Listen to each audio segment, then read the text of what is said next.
नमस्कार, स्वागत है आपका लोकसभा टीवी पर। मैं हूं मनोज वर्मा और आप देख रहे हैं हमारा खास कार्यक्रम लोकमंच। लोकमंच में आज हम बात करेंगे लोकसभा में जो गतिरोध बना हुआ है उस मुद्दे की बात करेंगे। गतिरोध कैसे दूर हो और चर्चा शुरू हो। हालांकि गुरुवार को प्रश्नकाल में कुछ सवाल आए थे, शून्यकाल भी हुआ, लेकिन सदन की कार्रवाई सुचारू रूप से चल सके इसके लिए लोकसभा अध्यक्ष ओम बिरला जी ने कई बार सदस्यों से आग्रह किया। खास करके जो विपक्ष के सांसद हैं, कांग्रेस के सांसद हैं, उन्होंने कई बार अनुरोध किया कि सदन को वो चलने दें, लेकिन कांग्रेस के सदस्य और कुछ अन्य दलों के सदस्य हंगामा करते रहे, जिसके चलते कई बार सदन की कार्रवाई स्थगित करनी पड़ी। राष्ट्रपति जी के अभिभाषण पर धन्यवाद प्रस्ताव पर चर्चा होनी है, लेकिन वो चर्चा लोकसभा में शुरू तो हुई। लौकुर चटर्जी बीजेपी के सांसद हैं, उन्होंने शुरू की, लेकिन वो चर्चा आगे नहीं बढ़ पाई है। जाहिर तौर पे चर्चा होगी तो तमाम मुद्दे सामने आएंगे। इसी मुद्दे पर आज हम लोग बात करेंगे। मेरे साथ इस समय स्टूडियो में मौजूद हैं भाजपा सांसद गोपाल चनाय शेट्टी जी। गोपाल जी, आपका बहुत बहुत स्वागत है लोकसभा टीवी पर। वरिष्ठ पत्रकार राकेश शुक्ला जी भी मौजूद हैं। राकेश जी, आपका भी बहुत बहुत स्वागत है लोकसभा टीवी पर। सदन में गतिरोध कई दिनों से बना हुआ है। लोकसभा अध्यक्ष जी बार बार कोशिश कर रहे हैं कि सदन की कार्रवाई सुचारू रूप से चले। आइए देखते हैं उन्होंने क्या कहा सदन में। मान्य सदस्यगण, आपके कई नेताओं के महत्वपूर्ण प्रश्न हैं। मैं हमेशा प्रयास करता हूं कि प्रश्नकाल चले, जो आपका सबसे महत्वपूर्ण अधिकार है, लेकिन आपको जिन बातों और अपेक्षाओं के साथ जनता ने चुनकर भेजा है, आपका ये व्यवहार उचित नहीं है। और मैं आपसे पुनः आग्रह करता हूं, माननीय सदस्यगण, आप अपनी सीट पर विराजें ताकि सदन सुचारू रूप और निर्बाध रूप से चल सके। आप ही कहते हैं कि प्रश्नकाल होना चाहिए, और प्रश्नकाल के समय आप नारेबाजी और तख्तियां उछाल रहे हैं, ये संसदीय परंपराओं के अनुरूप नहीं है।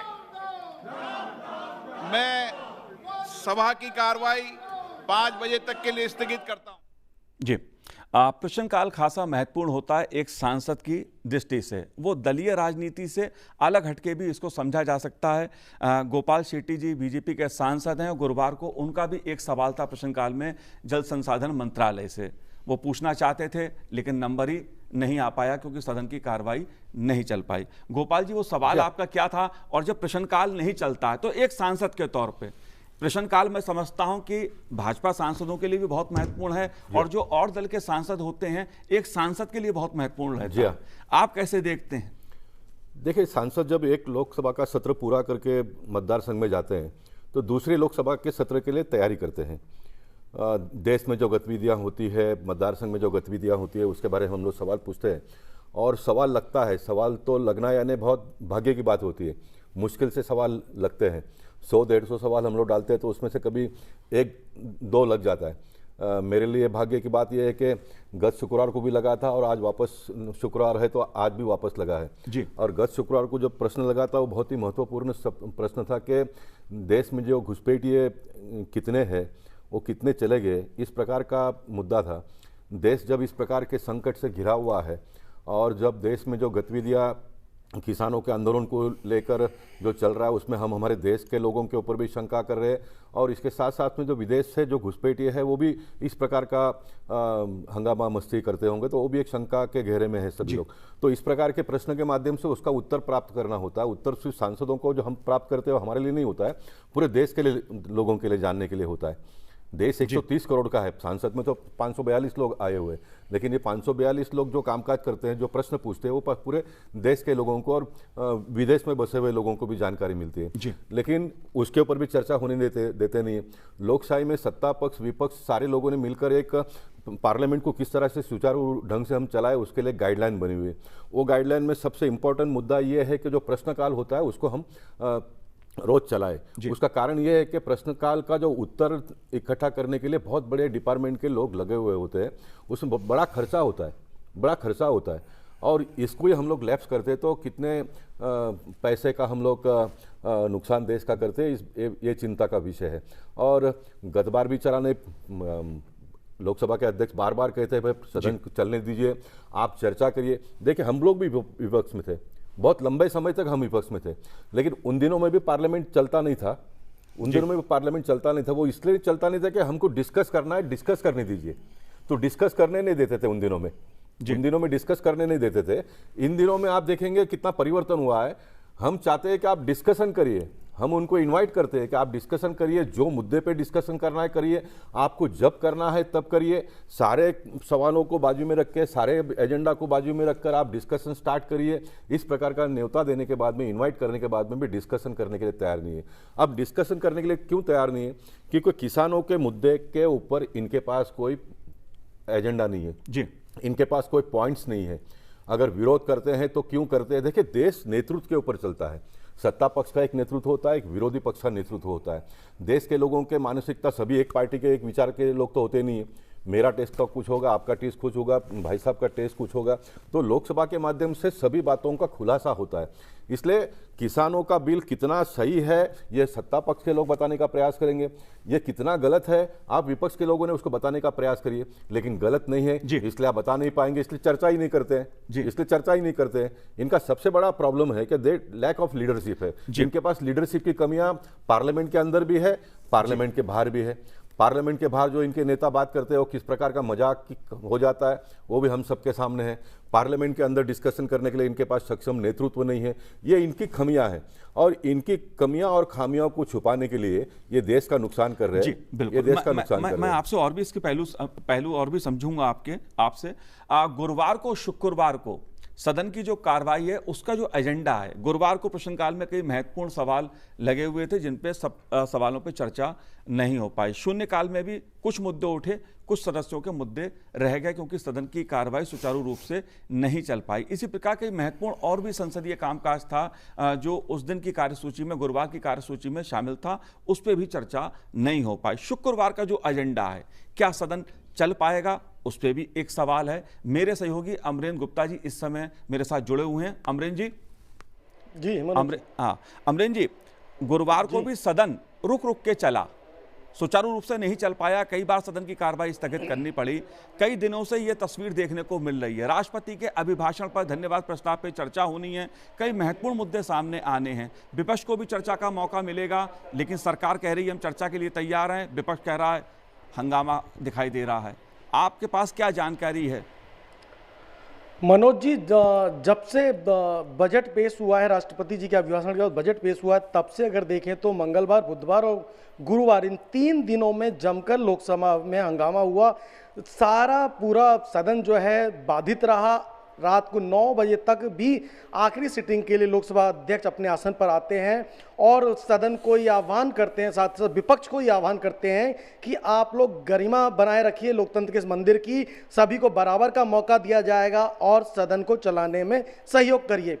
चूंकि विपक्ष, कांग्रेस सहित सभी विपक्ष का ये कहना है कि हम सबसे पहले जो 3 कृषि कानून है उस पर चर्चा करना चाहते हैं, लिहाजा हमने न सिर्फ राज्यसभा में बल्कि लोकसभा में भी नियम 267 के तहत नोटिस दिया है, जिसके तहत जो सामान्य चर्चा उसको रोककर अति गंभीर जो मुद्दे हैं उस पर चर्चा कराने का प्रावधान है। लेकिन इसमें एक चीज और नहीं था इस नियम के तहत कि अगर राज्यसभा के सभापति और लोकसभा के स्पीकर चाहें तो उस गंभीरता, उस विषय को देखते हुए चर्चा कराई जा सकती है। लेकिन आपको अगर याद होगा तो बुधवार देर शाम जब संसदीय कार्य मंत्री प्रहलाद जोशी अपनी सीट पर खड़े हुए, उन्होंने एक बहुत स्पष्ट तौर पर सदन को बताने का काम किया कि चूंकि एक परंपरा है कि राष्ट्रपति जी के अभिभाषण के बाद उस पर धन्यवाद प्रस्ताव दिया जाता है, तो पहले उस परंपरा का निर्वाह होगा। और उन्होंने ये भी बताया कि न सिर्फ हमने संसद में बल्कि संसद से बाहर भी कांग्रेस सहित सभी विपक्षी दलों के नेताओं से बात किया और इस बात पे वो राजी हैं कि हाँ, धन्यवाद प्रस्ताव के बाद चर्चा करेंगे। लेकिन लगातार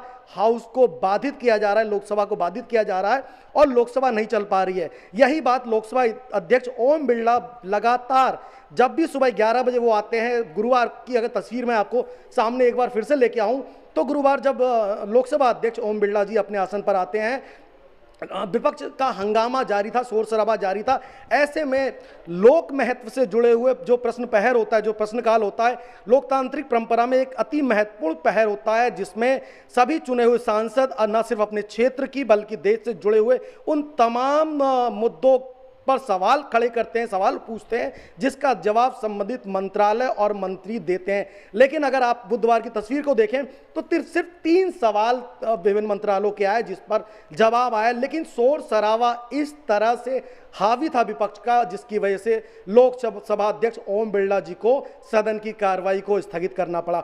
हम बात करें बुधवार की ही तो 0R में भी कुछ संबंधित सदस्यों ने अपनी बात रखी, अति महत्वपूर्ण मुद्दों पर अपनी बात रखी, लेकिन लगातार हाउस में कृषि कानूनों को लेकर विपक्ष का हंगामा जारी रहा और रात को तकरीबन 9:30 बजे सदन की कार्रवाई आज तक के लिए, आज 4:30 बजे तक के लिए स्थगित कर दी गई। और यही हाल मनोज जी अगर देखें तो 2 तारीख और 3 तारीख को भी था जी। दोनों दिनों में अगर देखें तो प्रश्नकाल का एक सवाल, पहला सवाल लिया गया और पहला सवाल पे रिप्लाई आता। पहले दिन अगर बात करें तो भोला सिंह जी जो बुलंदशहर से सांसद है, उन्होंने अम्फान चक्रवात पर सवाल पूछा था, बस अपनी बात रखी थी, शोर शराबा हुआ और सदन की कार्रवाई को स्थगित करना पड़ा।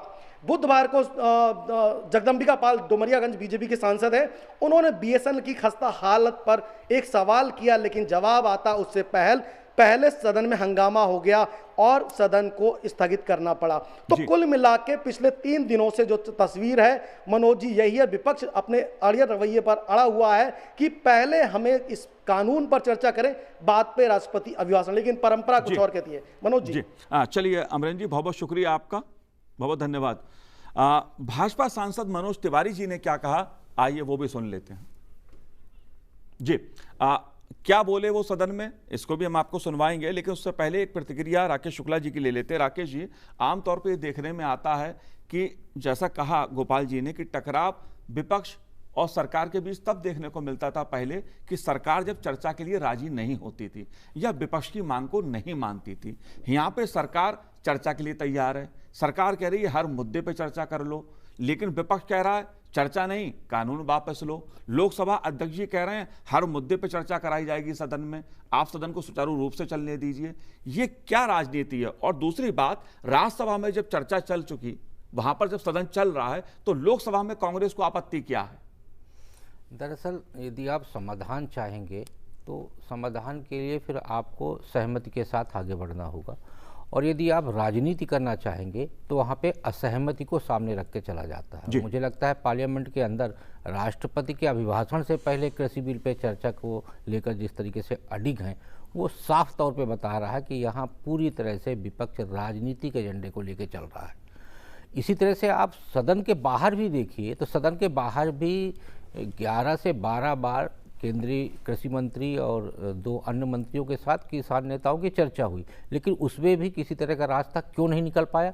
रास्ता इसलिए नहीं निकल पाया कि सरकार की तरफ से जब ये कहा गया कि आप अपनी आपत्ति का मसौदा सरकार को दीजिए और सरकार उसका समाधान करेगी। कुछ जो विषय सरकार के सामने बाहर से आए उन पे उन्होंने सहमति दी कि भाई हम एमएसपी पे गारंटी लेते हैं कि एमएसपी नहीं हटेगी, तो इस तरीके संशोधन के लिए भी सरकार तैयार थी। तो सबसे मूल मुद्दा ये होता है कि आपका मानस क्या है, आपकी मंशा क्या है। आपकी मंशा यदि उस बिल को लेकर राजनीति करने की है तो ये असहमति हमेशा बनी रहेगी और उसी के चलते आज विपक्ष अड़ियल रुख अपनाए हुए।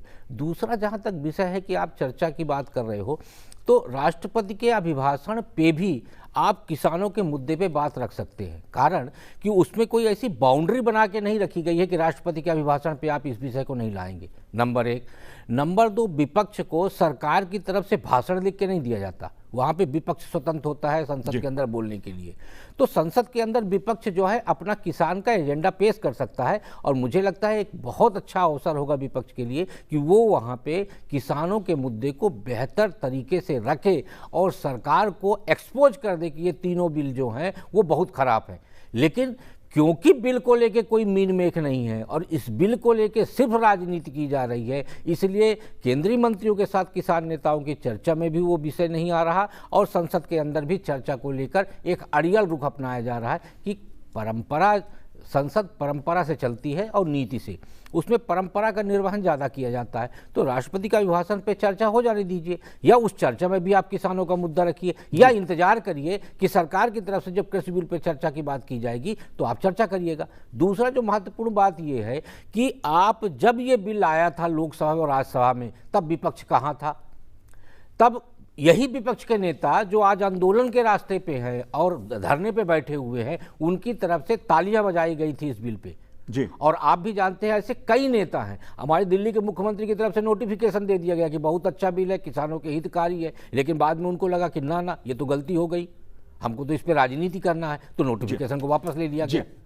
तो ये सबसे बड़ी जो इसमें अड़चन है वो यही है, राजनीति की जो मंशा है वो कहीं ना कहीं टकराव का एक कारण बन रही है। सरकार चाहती है सदन में चर्चा हो, लोकसभा अध्यक्ष ओम बिरला जी बार बार कह रहे हैं सदन को सुचारू रूप से चलाइए, लेकिन कुछ विपक्षी दल सदन को चलने नहीं दे रहे हैं और ये गतिरोध बना हुआ है। इस पर हम चर्चा करेंगे, समझने की कोशिश करेंगे, लेकिन फिलहाल देखते हैं कि भाजपा सांसद मनोज तिवारी जी ने क्या कहा। आपको हमें ये समय देने के लिए, क्योंकि वैसे तो हम सब के अधिकारों का हनन हो ही रहा है। हम बहुत सारे लोक महत्व के कार्य इन हल्ला गुल्ला में, इनके डिस्टरबेंस में नहीं बता पा रहे हैं, फिर भी आपने मुझे समय दिया। मैं एक ऐसे विषय के तरफ आपका ध्यान खींचना चाहता हूँ। दिल्ली में शिक्षा की व्यवस्था, दिल्ली में हमारे जो भी दिल्ली प्रदेश की सरकार है, यहाँ शिक्षा कितनी खस्ताहाल व्यवस्था हो गई है कि जब हम स्कूलों में जाकर लड़कों से, बच्चों से बात कर रहे हैं तो उनकी शिकायत है मात्र 1 से 1.5 घंटे पढ़ाई हो रही है और 1 से 1.5 घंटे पढ़ाई के बाद बच्चे परेशान हैं। और एक स्कूल तो ऐसा भी मिला हमको जहां एक बच्चा 3 ही दिन पढ़ रहा है क्योंकि जनसंख्या। लोकसभा अध्यक्ष ओम बिरला जी भी बार बार प्रश्नकाल चलने पे जोर दे रहे हैं और देखा हमने कि मनोज तिवारी जी भी इस बात का अपनी पीड़ा व्यक्त कर रहे थे कि सदन नहीं चल पाने के कारण जो लोक हित से जुड़े मुद्दे होते हैं वो माननीय सांसद सदस्य उठा नहीं पा रहे हैं, अपनी बात को सही से रख नहीं पा रहे हैं सदन में, क्योंकि सदन सुचारू रूप से नहीं चल रहा है। फेक न्यूज़ एक बड़ा मुद्दा है और अगर मैं आज की कार्यसूची की, प्रश्नकाल के कार्यसूची की बात करूं तो उसमें यह मुद्दा फेक न्यूज़ का भी शामिल है। खुद गोपाल जी हमारे साथ मौजूद हैं, उनका यह मुद्दा है। गोपाल जी, फेक न्यूज़ का मुद्दा और प्रश्नकाल, कितना आप इसको कितना महत्वपूर्ण मुद्दा मान रहे हैं? और खासतौर से प्रश्नकाल की बात मनोज तिवारी जी ने भी वो बात कही जो आप कह रहे थे, प्रश्नकाल बहुत महत्वपूर्ण है। जी देखिए, प्रश्नकाल तो पूरा जो पार्लियामेंट के जनप्रतिनिधियों की ताकत है, एडमिनिस्ट्रेशन को आप अपने सवालों के माध्यम से उनको जवाब देने के लिए बाध्य करते हो और देश के लोगों के मन में जो चल रहा है उसका 1 घंटे के प्रश्नकाल में बहुत सारे मुद्दों का क्लैरिटी आता है। जैसे राकेश शुक्ला जी ने बताया कि नितिन गडकरी जी का जो सागरमाला का कल मुद्दा था, पूरे देश में 30 किलोमीटर का इतना बड़े पैमाने पे कोरोना काल से निकलने के बाद में भी काम को गति पकड़ कर काम हो रहा है, ये बहुत बड़ी उपलब्धि है। ये लोगों को एक मन में शांति दिलाने वाली चीज़ है, लोगों का मनोबल को बढ़ाने वाली बात है, कामगारों को काम कैसे मिलेगा उसके बारे में है। अब ये फेक न्यूज़ का मेरा आज ही 5वां नंबर पर है। अब पूरा किसानों के मुद्दे को भी अगर हम लेते हैं तो किसानों के मुद्दे के भी पूरे जुने खालिस्तान के उस समय के आंदोलन के उसको बताकर, यानी मीडिया को भी कहीं ना कहीं बदनाम करने का भी प्रयास हो रहा है। अब तो देखिए, जो दिखता है, अभी मैं जो बोलूँगा वो आप दिखाओगे, वैसे मीडिया को भी जो दिखता है वो दिखाते हैं, फिर मीडिया भी इसमें बदनाम हो जाता है। तो इसके ऊपर भी कोई ना कोई हमको कायदा बनाना चाहिए, इसके ऊपर भी सरकार ने गंभीरता से लेना चाहिए।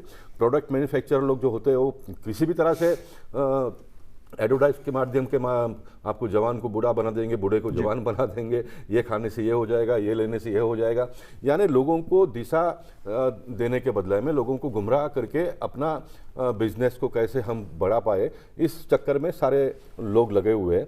तो सरकार को इन सारे बातों का जब जानकारी प्राप्त होती है, चुने हुए जनप्रतिनिधि जो है सरकार के ध्यान में इस प्रकार की बातें लाकर देते हैं, उसके बारे में डिबेट एंड डिस्कशन पार्लियामेंट में होगा, तो फिर जो न्याय विभाग होता है, जो कायदा बनाने वाले लोग होते हैं, वो इसके ऊपर काम पे लग जाते हैं। तो इतनी बड़ी ताकत 1 घंटे के प्रश्नकाल में बहुत सारे विषयों को छूकर आप देश को आगे आने वाले दिनों में सुचारू ढंग से किस तरह से चला सकते हैं उसके बारे में चर्चा होता है, लेकिन विपक्ष के लोगों को उसके बारे में भी चर्चा ही नहीं करना है। यानी आप देश को किस मोड़ पर ले जाना चाहते हो, आपकी मंशा क्या है? शुक्ला जी ने बहुत सही बात बताई, आपके मन में क्या है, आप करना क्या चाहते हो? एक समय ऐसा था कि देश का नेतृत्व कहता था और देश के लोग मानते थे। आज पॉलिटिकल सिचुएशन या सिस्टम या तो पॉलिटिकल नेतृत्व इस प्रकार का हो गया है, लोग क्या कहते हैं ये इनका एजेंडा हो जाता है, ये इनका एजेंडा हो जाता है। बुद्धिमान स्कूल में अगर समझो मास्टर जो है वो बच्चों को सिखाएगा नहीं, जो बच्चे कहते हैं वो उसको अगर आगे लेकर चलेगा तो ये कैसे बच्चों का भविष्य होगा। वैसा ये देश का है, देश के नेतृत्व ने क्या सही है क्या गलत है ये बताना चाहिए।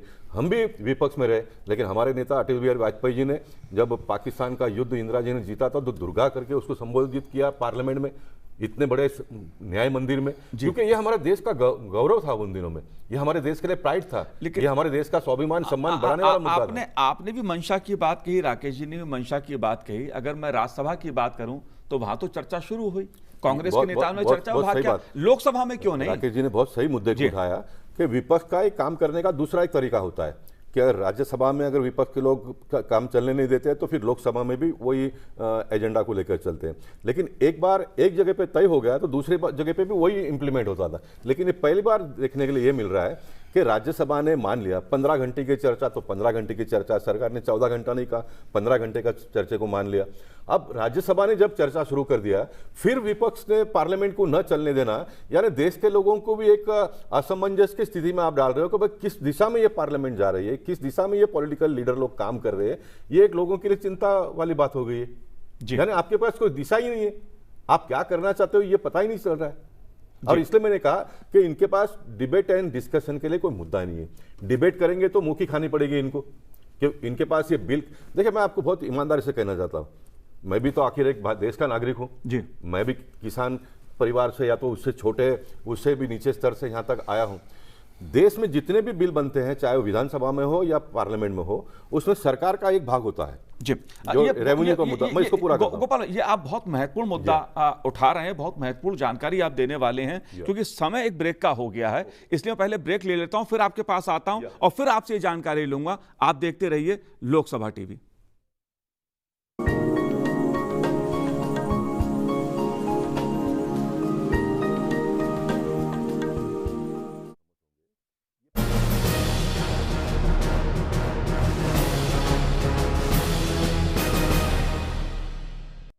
ब्रेक के बाद आपका स्वागत है। आप देख रहे हैं हमारा खास कार्यक्रम लोकमंच, और लोकमंच में हम बात कर रहे हैं लोकसभा में जो विपक्ष का हंगामा है वो कैसे दूर हो, गतिरोध कैसे दूर हो, सदन की कार्रवाई सुचारू रूप से कैसे चल सके। ब्रेक पे जाने से पहले गोपाल जी बता रहे थे कि कैसे कानून जो बनता है उसमें सरकार की कितनी हिस्सेदारी होती है और जनता की क्या उम्मीदें होती हैं। आप कुछ कह रहे थे ब्रेक पे जाने से पहले। मैं यही बता रहा था कि मैं बहुत लंबे समय से इस सिस्टम से जुड़ा हूँ। मैंने 10 साल विधानसभा में कायदा बनते हुए देखा, मैं 6 साल में पार्लियामेंट में देख रहा हूँ, मैं 15 साल कॉरपोरेशन में, वहाँ तो कायदा नहीं बनता था लेकिन रिजोल्यूशन तो पास होते थे वहाँ पर। तो जितने भी कायदे बनते हैं उसमें सरकार का एक एंगल तो होता ही, सरकार का एक एंगल होता है। समझो आप लॉ एंड ऑर्डर का अगर कायदा बनाते हो तो पुलिस को कुछ ना कुछ अधिकार दिया जाता है। ये पहला कानून मैं ऐसा देखता हूँ जिसमें 100% किसानों का ही लाभ है, किसानों के हित के लिए। सरकार को 1 रुपये का रेवेन्यू आता नहीं। विपक्ष अगर किस मुद्दे को लेकर अगर संघर्ष करते हैं तो एक हो सकता है कि बाबा ये जो दाम आपने तो तय किया उसको कम करिए, ज़्यादा करिए, वो एक मुद्दा हो सकता है। यहाँ पर तो वो है ही नहीं, यहाँ पर तो है ही नहीं। सरकार को 1 रुपये का भी इसमें लाभ नहीं है। इसलिए पहले चरण में आपने देखा होगा सुप्रीम कोर्ट ने भी जब कहा कि इसके बारे में आप कुछ सोचे नहीं तो हम निर्णय करेंगे, तो सरकार ने बहुत 2 टूक में कहा कि हम इसके बारे में कोई निर्णय नहीं लेंगे, हमारा ये बन गया है, हमको यही इंप्लीमेंट करना है कि कोई किसानों का हित का है। उसके बावजूद भी सेकेंड फेज में सुप्रीम कोर्ट ने कहा कि हम स्थगिति दे दे। सरकार आगे आई, 2, 5, 6 महीने का नहीं तो पूरा 18 महीने का समय दे दिया, 18 महीने का समय दे दिया। सुप्रीम कोर्ट ने कहा कि भाई एक कमेटी बनाओ, वो कमेटी में जो भी तय होगा उसके बारे में डिस्कशन करेंगे, जो कुछ भी अमेंडमेंट करना है, सही है गलत है, उसके बारे में जो भी रिपोर्ट आएगा उसके हिसाब से आगे जाएंगे।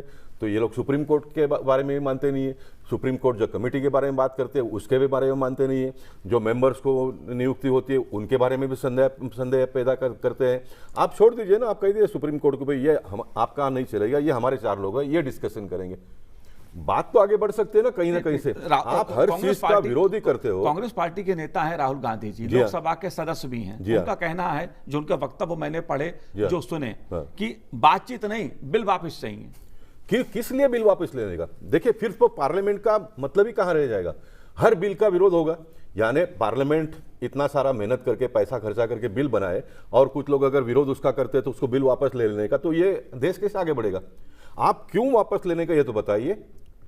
आप इसमें अपना सुझाव दीजिए कि अब ठीक है आपका 4 बातें सही है, इसमें और 2 बातों को ऐड कर लो। ये हो सकता है ना। डॉक्टर बाबा साहब अम्बेडकर जी ने अमेंडमेंट की जो सुविधा देकर हमको गए वो इसीलिए है ना। अमेंडमेंट के लिए हमेशा दरवाजा खुला है। सरकार ने 4 बातों का उसमें उल्लेख किया है, आप उसको 2 बातें ऐड कर दिए। आप सरकार को कहिए आपके 4 में से 3 सही है, 1 को वापस ले लीजिए। लेकिन आप कहेंगे कि तीनों के 3 बिल वापस ले लो। वापस क्यों लेना है, उसमें कमियां और खामियां क्या है, ये आपको बताना ही नहीं है। ये तो कोई बात हुई नहीं। राकेश जी, ये एक मांग कांग्रेस पार्टी के नेताओं की है मांग। हालांकि खबर तो मैंने ये भी सुनी कि लोकसभा में कांग्रेस के जो नेता हैं वो शायद तैयार थे सदन चले, लेकिन बाद में कुछ और हुआ। खबरें जिस प्रकार की अखबार में आई हैं कि कांग्रेस पार्टी के भीतर ही लोकसभा की राजनीति को लेकर कुछ अंदरूनी राजनीति भी हो रही है। लेकिन ये अड़ियल रुख, खासतौर से अगर मैं राहुल गांधी जी का कहूं इस समय, क्योंकि राहुल गांधी जी लोकसभा के माननीय सदस्य हैं, अगर वो ये बात कह रहे हैं कि चर्चा नहीं, बिल वापस चाहिए किसान को, तो सदन कैसे चलेगा? देखिए, इस समय पर किसान आंदोलन को लेके बहुत सारे ऐसे ऐसे चेहरे सामने आ रहे हैं जो किसान आंदोलन के समर्थन में ट्वीट कर रहे हैं कि आप उनके सामने 5 से 6 किस्म का अनाज रख दीजिए तो वो नहीं पहचानेंगे। इस तरह के लोग किसान आंदोलन का समर्थन करने राष्ट्रीय अंतर्राष्ट्रीय स्तर के लोग आ रहे हैं, जो आज तक किताबों में खेती पढ़े होंगे, किताबों में ही खेत देखे होंगे। तो दुर्भाग्य है। दुर्भाग्य इसलिए है कि किसानों का दुर्भाग्य है। इसके लिए ना हम सरकार को कहेंगे ना विपक्ष को कहेंगे कि आज हमारे यहाँ जो समझ है वो समझ विकसित करने की बजाय हम राजनीति विकसित करने का ज़्यादा प्रयास करते हैं, और उसी का नतीजा है कि हम इस बिल को लेके एक अड़ियल रुख अपनाए हुए हैं। क्योंकि यदि हम कहीं भी चर्चा के लिए जाएंगे तो हमको ये बताना पड़ेगा कि इस बिल में कमी क्या है, और उस कमी को बताए बगैर हम बाहर नहीं निकल सकते। तो उस कमी को हम बताएं और हम कभी ढूंढ नहीं पा रहे, तो ऐसे में सबसे एक सूत्रीय एजेंडा है कि बिल वापस लिया जाए और हम देश को ये मैसेज कर सके कि सरकार का बिल गलत था, मजबूरन उसको वापस लेना पड़ा, हम सही हैं। तो यानी कि पिछले 6 साल से जिस एजेंडे को लेकर हम आगे बढ़ रहे हैं कि प्रधानमंत्री नरेंद्र मोदी जी को हमें कमज़ोर दिखाना है, पीछे करके आगे निकलना है, वो एक बार फिर से रेस हुई है। सीए एनआरसी की भी रेस थी और अब किसान आंदोलन की एक रेस है। तो इस रेस में भी विपक्ष आगे निकलने का प्रयास कर रहा है, लेकिन मुझे लगता है कि उसको ज़्यादा समर्थन इसलिए हासिल नहीं हो रहा कि पिछले 2.5 महीने के बाद भी ये आंदोलन पंजाब, हरियाणा के एक पॉकेट और उत्तर प्रदेश के एक पॉकेट से बाहर नहीं जा सका। आप याद करिए कि नोटबंदी हुई, उस पर हंगामा हुआ, लेकिन देश के जनमानस का समर्थन था सरकार को, कुछ नहीं हुआ, खूब हंगामा हुआ। यहाँ तक कहा गया कि लाइन में लग के लोग मर गए, लेकिन उसकी प्रामाणिकता नहीं आई। फिर सीए और एनआरसी लागू नहीं हुआ, सिर्फ कानून बना, और कानून बनने के बाद उस पर हंगामा हुआ और ये कहा गया कि देश के आधे नागरिकों को निकाला जा रहा है। क्या आज तक मैं ये समझता हूँ कि आज देश की जनता जागरूक हो चुकी है। एक देश से यदि किसी नागरिक को निकालोगे तो क्या दूसरा देश उसको स्वीकार करेगा? उसकी विस्थापन की व्यवस्था तो होती है ना। यदि आप बांध बनाते हो, सड़क बनाते हो, तो विस्थापन की व्यवस्था करते हो। तो जब किसी देश से किसी नागरिक को निकाला जाएगा तो एक विस्थापन की व्यवस्था होगी, लेकिन नहीं, वहाँ भी भ्रम किया गया और किसान आंदोलन में भी एक भ्रम फैलाया जा रहा। मैं तो ये कहता हूँ कि यदि किसान आंदोलन में कमजोरी है, कमी है और किसान विरोधी है, तो तथ्य के साथ सामने आइए, बात रखिए और सरकार को विवश कर दीजिए कि या तो बिल को वो वापस करे या संशोधित करे। जी, लेकिन ये तभी होगा ना, सदन में सुचारू रूप से चर्चा होगी, सदन चलेगा, तभी विपक्ष अपनी बात भी कह पाएगा। और जो चर्चाएं होती हैं, चाहे राष्ट्रपति के अभिभाषण पे हो या नहीं, मनोज जी, विपक्ष अपनी बात नहीं कहना चाहता, इसीलिए हंगामा कर रहा है। जो आप राजनीतिक मंशा की बात कह रहे थे, हो सकता है वो राजनीतिक मंशा की बात ये हो, उसका तरीका यही होता है कि हम ऐसी मांग रख दें जो सरकार के लिए भी मुश्किल हो, संवैधानिक दृष्टि से भी मुश्किल हो, संसदीय प्रक्रिया की दृष्टि से भी मुश्किल हो। ऐसी हम अव्यावहारिक मांगे करें ताकि वो टकराव या असहमति का स्वर बना रहे। लेकिन एक बात गोपाल जी बार बार विपक्ष के कुछ सदस्य उठाते हैं कि इन बिलों को लाने में जल्दबाजी हुई, चर्चा नहीं की गई। ये 2 बातें कही जाती हैं, आपका क्या कहना है? देखिए, चर्चा पार्लियामेंट में हुई, पार्लियामेंट में तो खुलकर चर्चा हुआ। शुक्ला जी ने बताया कि भाई विपक्ष के लोगों ने भी तालियां बजाई है, विपक्ष के लोगों ने समर्थन दिया है। बिल पास होते हुए समय कांग्रेस का भी बहुत विरोध नहीं था, कांग्रेस का अभी भी उतना विरोध नहीं है। कांग्रेस तो जब ग्रुप ऑफ मिनिस्टर्स की मीटिंग होती है तो वहाँ पर कहते हैं कि चलो हम हाउस को चलाएंगे, लेकिन यहाँ हाउस चालू होते ही जब दूसरे पार्टी के लोग आके हंगामा करने लग जाते हैं तो इनको लगता है कि हम कहीं बिछड़ जाएंगे इसमें से, फिर वो भी कूद जाते हैं इसमें। इसलिए कांग्रेस दिशाहीन हो गई है। कांग्रेस के पास नेतृत्व नहीं है, कांग्रेस के पास एजेंडा नहीं है, कांग्रेस के पास चर्चा के लिए मुद्दा नहीं है। इसलिए कांग्रेस क्या कर रही है, दूसरे विपक्ष के नेता जो करते हैं उसके पीछे जाते हैं, देश के कुछ लोग देश को बर्बाद करने पे तुले हैं तो उनके पीछे जाते हैं। इनको ऐसा लगता है जिसका कोई नहीं उसके हम, ये एजेंडा आज कांग्रेस का हो गया है। और ये कांग्रेस को तो जितना खामियाजा भुगतना हो तो भुगतना पड़ेगा ही, लेकिन देश को भी जो खामियाजा भुगतना पड़ता है ये हम सबका दुर्भाग्य। देखिए, एक बात मैं आपको बहुत महत्व की, मेरे दिल की बात बताना चाहूँगा, जो आपके दिल में भी होगा, भाई साहब के मन में भी होगा। किसी भी संकट के बाद में जब हम कामकाज पे लग जाते हैं तो उसमें एक सहानुभूति की मुद्दा होता है, एक जगह होता है। कोरोना जैसे महामारी से हम इतना 7-8 महीना लॉकडाउन के बाद में जब बाहर निकलते हैं काम करने के लिए, तो हम सब लोगों ने काम करने की मंशा जतानी चाहिए। आप देश को कहाँ ले जाना चाहते हो? विपक्ष का भी यहाँ पर दायित्व बनता है कि नहीं, मुद्दे 4 है, बाद में डिस्कशन करेंगे, लेकिन अभी देश को एक बार चलने दो, देश को आगे बढ़ने दो। लेकिन ऐसे समय पर देश को संकट में लाना, जैसे कोई बीमार आदमी हो गया होगा और उसके साथ में आप लड़ने के लिए तैयार हो जाते हो, आपको पता है कि वो बीमार है, उसको खड़े रहने की ताकत नहीं है, और उसके साथ में आप लड़कर जीतने की मंसूबे इच्छा जताते हो, ये कितना आपके लिए अच्छा है और देश के लिए और समाज के लिए अच्छा है, ये सोचने का समय आ गया है। इसलिए कांग्रेस, मैं 1947 उसके पहले या तो उसके बाद के इतिहास को यहाँ पर दोहराना नहीं चाहूँगा, उसका वो खामियाजा भुगत रहे, जब वो भुगत रहे तो फिर हम क्यों उस बात को सामने लाए। लेकिन आज जो कर रहे हो, आज जो कर रहे हैं, मैं ऐसा मानता हूं कि आने वाले दिनों में कांग्रेस का नाम लेने वाला कोई देश में बचेगा नहीं। ऐसे हरकत आज कांग्रेस कर रही है जी, ऐसे हरकत कर रही है। राकेश जी, राष्ट्रपति जी के अभिभाषण का बहिष्कार कांग्रेस सहित कुछ दलों ने किया। उम्मीद थी कि कम से कम धन्यवाद प्रस्ताव पे चर्चा होगी तो उसमें कांग्रेस पार्टी भाग लेगी, तो उसमें सदन को नहीं चलने दे रहे हैं। राष्ट्रपति जी के अभिभाषण का बहिष्कार और अब सदन ना चलने देना, राष्ट्रपति जी का जो पद है, जो गरिमा है उसकी, वो संसदीय प्रक्रिया में एक अहम हिस्सा है। वो अगर हम लोकसभा राज्यसभा के साथ बात करते हैं तो उस प्रक्रिया में राष्ट्रपति जी के अभिभाषण से ही सदन की शुरुआत होती है, और उनके अभिभाषण का बहिष्कार, ये भी हम एक परपाटी देख रहे हैं शुरू होते हुए। देखिए, आप याद करिए कि सने सने हमारे यहाँ मर्यादित राजनीति जो है ख़त्म होती जा रही, या ख़त्म ना कहे कि अपनी कहे सिमटती जा रही। और जब मर्यादित राजनीति सिमटती है तो एक अमर्यादित विंग खड़ा होता है। तो सदन के अंदर स्पीकर के सामने कागज फेंकना, माइक तोड़ना, आपका प्ले कार्ड्स लहराना, ये सारी चीज़ें उसी अमर्यादित राजनीति का हिस्सा है। और मुझे लगता है उसी क्रम में आज राष्ट्रपति के अभिभाषण का बहिष्कार भी जुड़ गया है, क्योंकि अब राष्ट्रपति के अभिभाषण पे सत्ता पक्ष और विपक्ष दोनों बात रखता है। मैं कहता हूँ राष्ट्रपति के अभिभाषण में भी किसानों का मुद्दा आया, दिल्ली के उपद्रव का भी मुद्दा आया। तो आप राष्ट्रपति के अभिभाषण के उसी बिंदु को लेके आप बात कर सकते हो ना किसानों के मुद्दे पे, कि सरकार ने जिसका समर्थन किया है राष्ट्रपति जी ने, जिसको आप महिमा मंडित कर रहे हो, इसमें इतनी खामियां हैं और ये सारी खामियों पे स्पष्ट करना चाहिए सरकार को, क्योंकि इससे किसानों का बहुत बड़ा अहित होने वाला है। तो हम ये कह रहे हैं कि राष्ट्रपति के अभिभाषण पे भी आपके पास एक बहुत बड़ा विकल्प है कि आप किसानों के मुद्दे को लेकर सामने आ सकते हैं और देश के जनमानस को बता सकते हैं पार्लियामेंट के अंदर से। और पार्लियामेंट के अंदर जो बात कही जाती है उस बात का अपना महत्व होता है, क्योंकि वहां पे सरकार सुनती है और सरकार को उस बात को गुनना पड़ता है। गोपाल जी, तमाम मुद्दे, अगर बात हम किसानों की कर रहे हैं तो कोरोना चुनौती देश के सामने है। हालांकि संख्या लगातार कम हो रही है रोगियों की, और 2 वैक्सीन भी देश ने बना ली हैं जो सुरक्षा प्रदान करेंगी लोगों को। तमाम और भी मुद्दे हैं। चीन के साथ जिस तरह की तनातनी सामने उभर के आई है, चीन जिस तरह की सीमा पर लगातार हरकतें करता रहता है, पाकिस्तान जिस तरह से सीज़फायर का लगातार उल्लंघन करता रहता है, ऐसे तमाम मुद्दे हैं जिन पे चर्चा होनी है। किसानों से जुड़े मुद्दे हैं, खेती से जुड़े मुद्दे हैं, और मैं कार्यसूची देख रहा हूं सरकार की, जिसमें एजेंडा देख रहा हूं जिसमें तमाम महत्वपूर्ण मुद्दे चर्चा के लिए बिल के रूप में भी सामने आने हैं। ऐसे कौन कौन से महत्वपूर्ण मुद्दे हैं जिन पे आप लोग चर्चा चाहते हैं? देखिए, मुद्दे बहुत है जी। एक बात को हम सबको मान लेना पड़ेगा, कांग्रेस जिस दिशा से जा रही है, कांग्रेस ने इतने साल देश को चलाया, कांग्रेस के इंटरनल आउटरनल सारी बातों की उनको जानकारी है। कांग्रेस को बहुत दूर का भी दिखाई देता है, कांग्रेस को बहुत दूर का भी दिखाई देता है। इसलिए देश के प्रधानमंत्री जो आत्मनिर्भर की बात करते हैं, सिर्फ बात ही नहीं करते तो उसको इम्प्लीमेंट करके उसमें सक्सेस होकर बाहर भी निकलते हैं।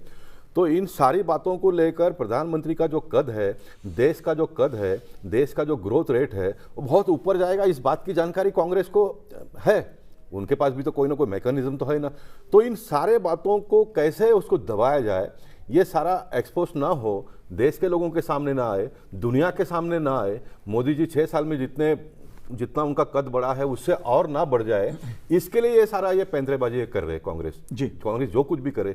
आज देखिए, कोरोना जैसे इतने सुखी संपन्न विकसित देश जो कर नहीं पाए, हमने एक तो कोरोना को कंट्रोल कर लिया, 130 करोड़ देश के लोगों को हमने मरने से बचाया, उनके सामान्य लोगों की सारी आवश्यकताओं को हमने पहुंचाया। इसके साथ साथ में कोरोना वैक्सीन भी दुनिया के विकसित देश क्या करेंगे और उन पे निर्भर न रहते हुए हमने अपने आत्मनिर्भरता बताई। हमने वैक्सीन का मैन्युफैक्चरिंग भी किया, देश के लोगों को डिस्ट्रीब्यूशन सिस्टम भी हमने, कोरोना जैसे टफ एडमिनिस्ट्रेशन जैसा 50% तो काम करना बंद हो गया था, ऐसे समय पर इतने सुचारू ढंग से उसका अमलीकरण करना और दुनिया को बता देना, ये सारे बातों को कांग्रेस बहुत अच्छी तरह से कहीं ना कहीं बिटवीन द लाइन रीड कर रही है।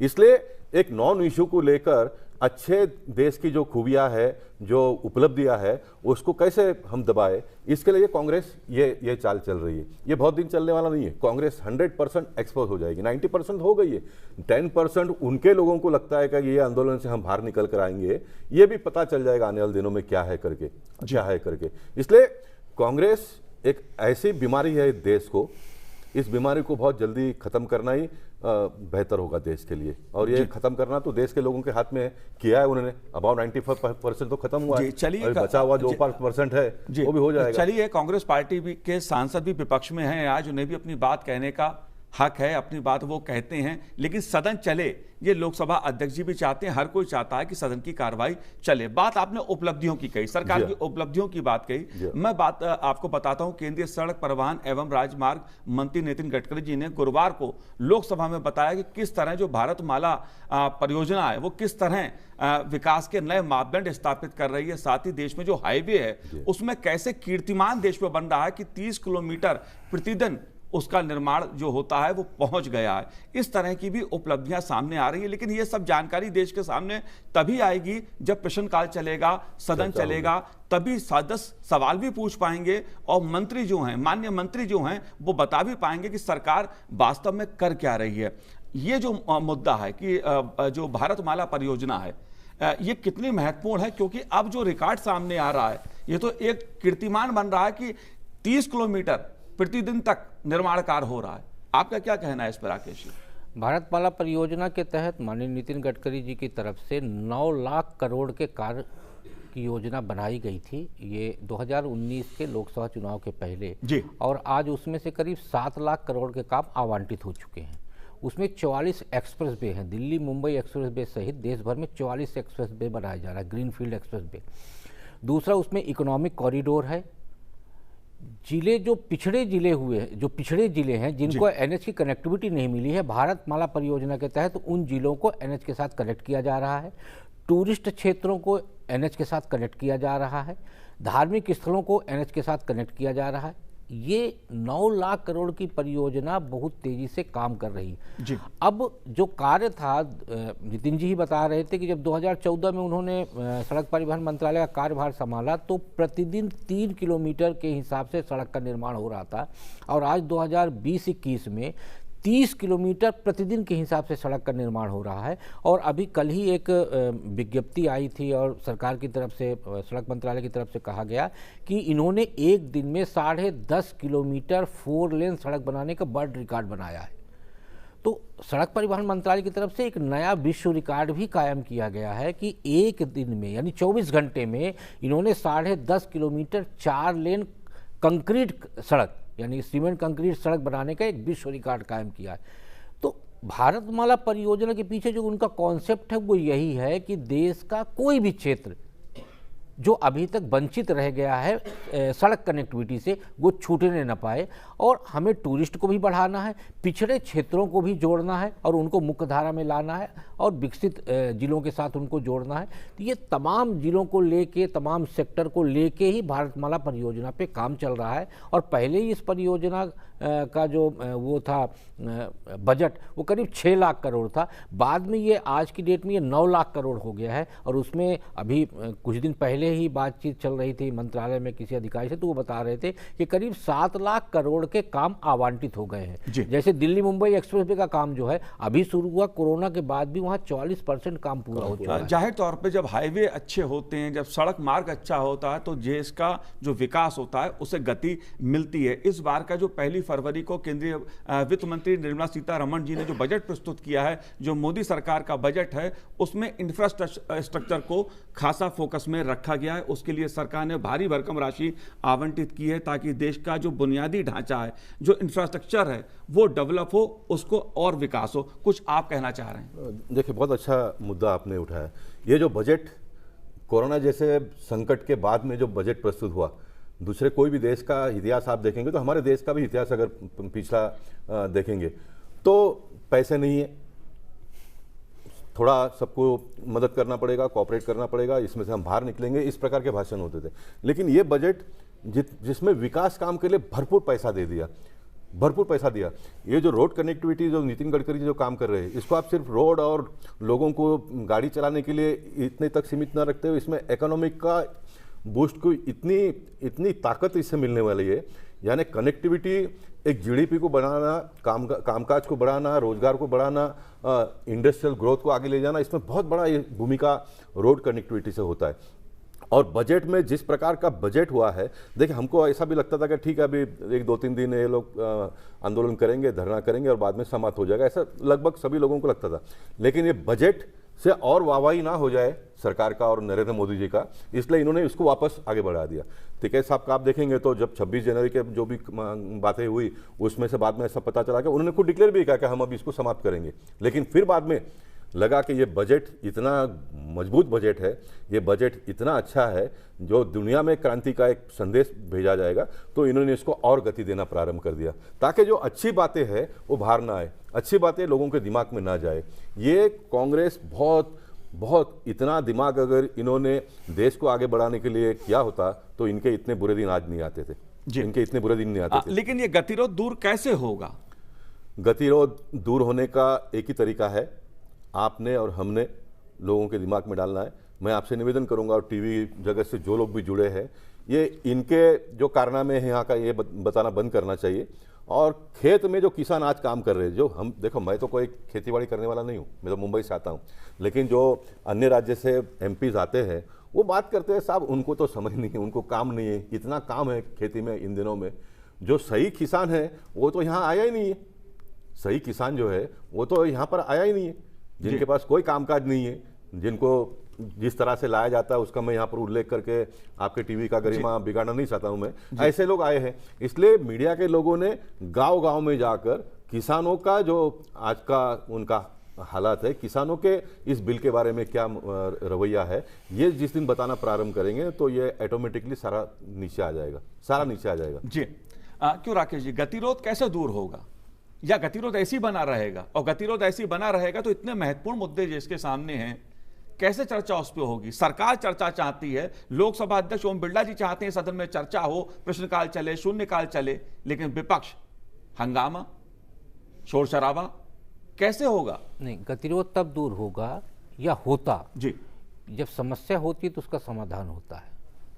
समस्या होना और समस्या पैदा करना दोनों में अंतर है, और जब समस्या पैदा की जाती है तो उसका समाधान नहीं होता।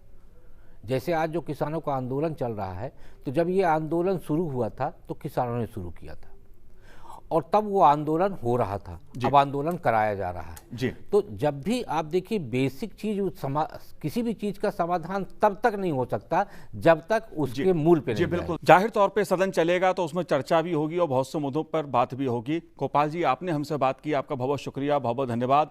राकेश शुक्ला जी, आपने हमसे चर्चा की, आपका भी बहुत बहुत शुक्रिया, बहुत बहुत धन्यवाद। तो लोकमंच में आज इतना ही, मुझे दीजिए आज्ञा, नमस्कार।